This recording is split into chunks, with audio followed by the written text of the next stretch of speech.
साथियों को मेरा जय भीम। और साथियों, आप देखना शुरू कर चुके हैं हमारा बहुत ही खास YouTube चैनल जिसका नाम है द कांशीराम ऑफिशियल।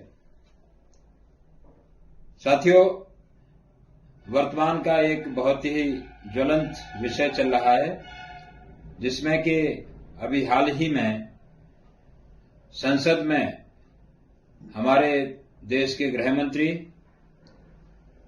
माननीय अमित शाह जी के द्वारा एक बाबा साहब डॉक्टर अंबेडकर को लेकर के जो बहुत ही ऐसी टिप्पणी की गई थी जिसको लेकर के इस देश में काफी बड़ा आक्रोश है। और खासतौर से जो बाबा साहब डॉक्टर अंबेडकर को मानने वाला समाज है, वह जो देश के गृह मंत्री हैं अमित शाह जी, उनके द्वारा जैसे बात कही गई और जिस तरीके से बाबा साहब का अपमान किया गया, उसको लेकर के जगह जगह आंदोलन हो रहे हैं। अभी भी आंदोलन थमे नहीं है। तो इसी परिप्रेक्ष्य में जो बात हमें आज रखनी है आप सबके सामने, उसका विषय भी इसी टिप्पणी पर आधारित है। और ये एक बात विशेष रूप से हम आपके सामने रखना चाहते हैं कि जो भी हम ये बात रख रहे हैं आपके सामने, वह एक खास रिपोर्ट पर आधारित है। जैसा कि अभी जो गृह मंत्री हैं मिस्टर अमित शाह, उनके द्वारा कहा गया था कि अंबेडकर अंबेडकर अंबेडकर एक फैशन बन गया है और इतना ही नाम अगर भगवान का लेते तो 7 जन्मों का स्वर्ग मिल जाता। इस तरह की बात हमारे देश के गृह मंत्री के द्वारा जो रखी गई, उसको लेकर के काफी ज्यादा प्रतिक्रियाएं पूरे देश में जनमानस में देखने को मिल रही हैं।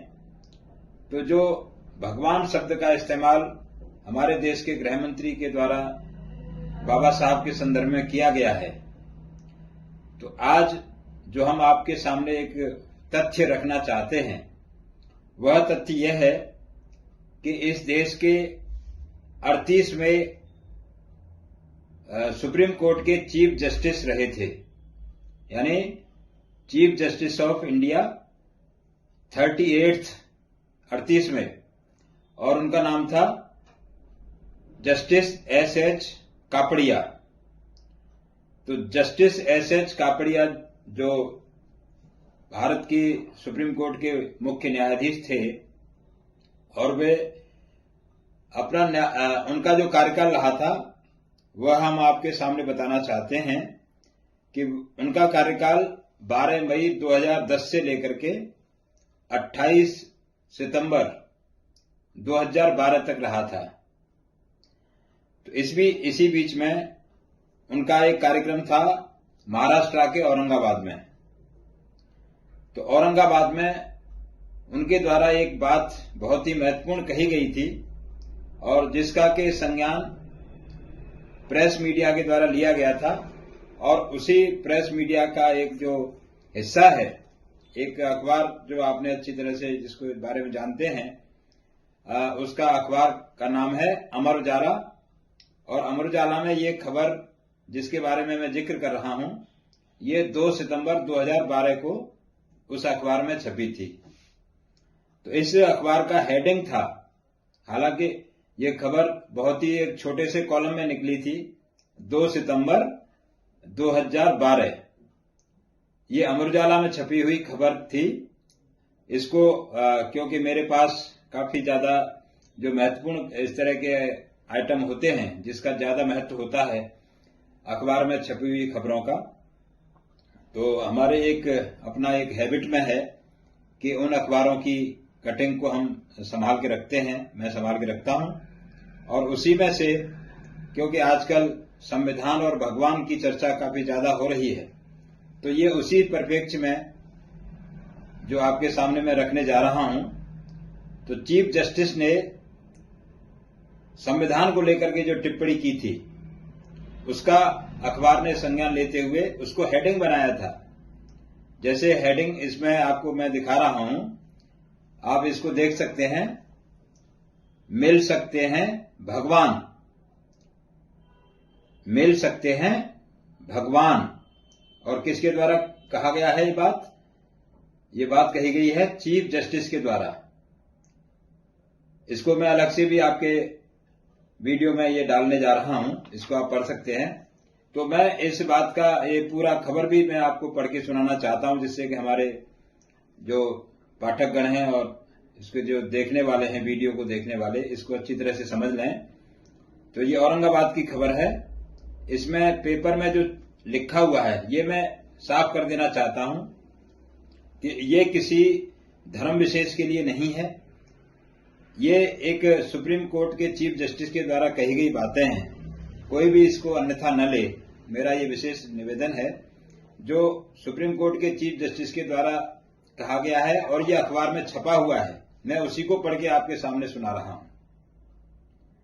तो ये जो लिखा है, सुप्रीम कोर्ट के chief justice S H. Kapadia, supreme court के चीफ जस्टिस एस.एच. कपाड़िया ने कहा है कि आज के दौर में धार्मिक पुस्तकों की जगह संविधान ले सकता है। कितनी महत्वपूर्ण बात है, आज के दौर में धार्मिक पुस्तकों की जगह संविधान ले सकता है। आगे इसमें लिखा है, चीफ जस्टिस ने कहा कि भारतीयों को नागरिक अधिकारों के बारे में जानने के लिए संविधान का अध्ययन करना चाहिए। यदि आप इसे पढ़ेंगे तो आपको धार्मिक किताबों को पढ़ने की कोई जरूरत नहीं होगी, क्योंकि आप संविधान में ही भगवान को पा सकते हैं। कितना आप इसका संज्ञान लेने की आवश्यकता है, जो ये लिख रहे हैं अखबार में कि आप संविधान में ही भगवान को पा सकते हैं। संविधान के बारे में जानकारी हासिल करना डॉक्टर अंबेडकर को भी सच्ची श्रद्धांजलि होगी। एजेंसी, जो प्रेस की एजेंसी है, उसके द्वारा ये खबर है। तो ये इतना जो बात जस्टिस एस.एच. कापड़िया साहब के द्वारा बोली गई थी 2012 में कार्यक्रम में, तो भगवान की जो तुलना है कि भगवान को अगर पाना है तो आप संविधान को पढ़िए। इसके लिए अलग से धार्मिक पुस्तकों को पढ़ने की आवश्यकता नहीं है। इतनी महत्वपूर्ण बात चीफ जस्टिस के द्वारा कही गई है। तो इतना ही नहीं, जो चीफ जस्टिस थे उन्होंने भारत के संविधान की इतनी बड़ी तारीफ की थी कि जो मैं आज मुख्य न्यायाधीश हूं सुप्रीम कोर्ट का, ये भारत के संविधान में ही ये संभव हुआ है। भारत के संविधान की ही विशेषता है कि जिस कम्युनिटी से मैं आता हूं, यानी जो पारसी कम्युनिटी थे, mister S H. Kapadia Parsi community को बिलोंग करते थे, और पारसी कम्युनिटी की संख्या जो हमारे पास आंकड़े उपलब्ध हैं 2011 में मात्र कितनी थी, 57,264। इतनी कम आबादी वाला ये समुदाय है पारसी समुदाय, लगभग 60,000 या 70,000 के बीच। और पूरे दुनिया में भी इनकी आबादी 1.5 लाख के ही करीब है, इस खास समुदाय की, पारसी समुदाय की। जिस पारसी समुदाय से बहुत बड़े बड़े उद्योगपति भी आपने अच्छी तरह जानते हैं, रतन टाटा हैं। तो इस तरह के उद्योगपति भी इसी समाज से आते हैं। तो इस जो पारसी समुदाय है, इतनी कम आबादी होते हुए भी एक देश के सुप्रीम कोर्ट के चीफ जस्टिस तक पहुंचे थे एस.एच. कापड़िया। तो उन्होंने भारतीय संविधान की इतनी तारीफ की थी कि ये केवल भारतीय संविधान का ही चमत्कार है, ये और किसी देश के संविधान में इतना ज्यादा संभव नहीं था। जो आस पड़ोस के हमारे देश हैं उसमें किसी में भी इस तरह का संभव नहीं था कि कोई इतने कम आबादी वाले समुदाय का व्यक्ति और इतने उच्च पद पर पहुंच सकने का क्षमता रखता हो, पहुंच सका हो। क्षमता भले ही हो लेकिन पहुंच नहीं पाता।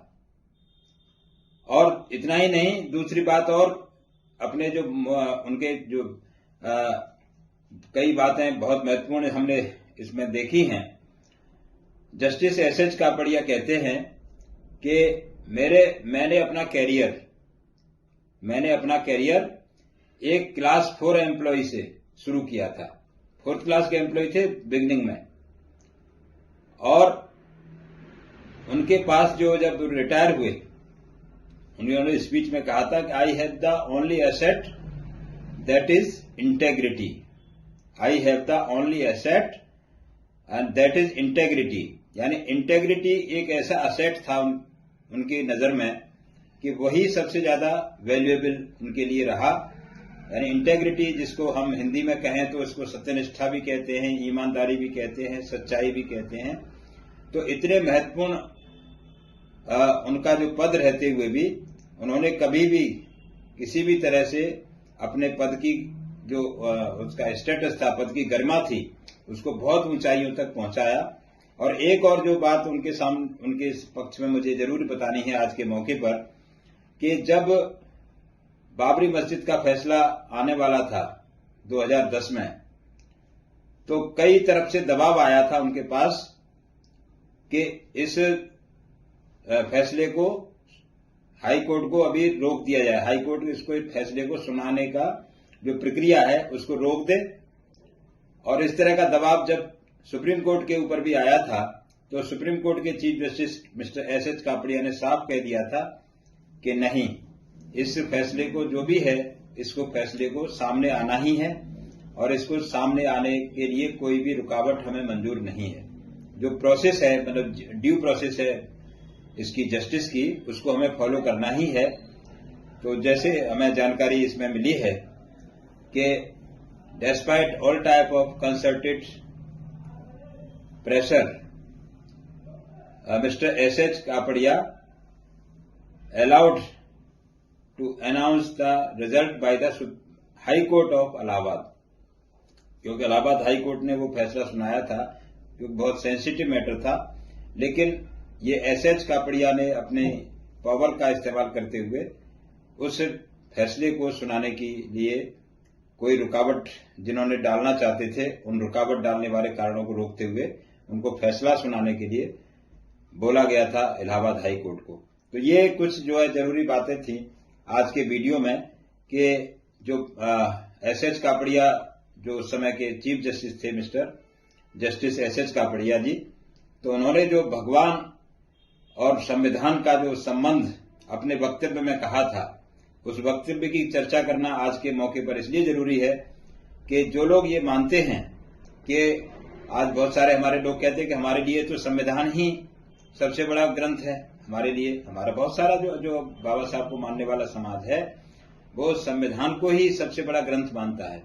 तो समाज की भावनाओं की बात तो अपनी जगह है, लेकिन इस देश के जब कोई बात इस देश का इतने बड़े उच्च पद पर बैठा व्यक्ति बोलता है, यानी कोई छोटा मोटा व्यक्ति नहीं, देश की सुप्रीम कोर्ट का चीफ जस्टिस जब बोलता है तो उसकी बात का तो संज्ञान सबको अच्छी तरह से लेना ही पड़ता है।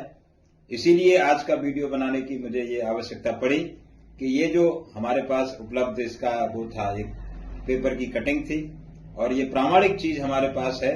और ये मैं फिर से रिपीट कर रहा हूं, ये जो हमने आज बात रखी है, ये अमर उजाला अखबार के 2 सितंबर 2012 के अंक में एक बहुत ही छोटा सा कॉलम छपा था, जिसको कि हमने सुरक्षित रखा है।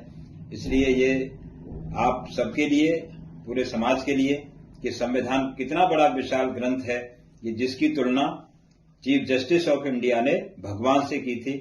तो ये हमें अपने समाज के लिए और सभी जो बाबा साहब को मानते हैं, संविधान के बारे में अपनी जानकारी रखते हैं, उनके लिए, सबके लिए बहुत ही महत्वपूर्ण आज का वीडियो है।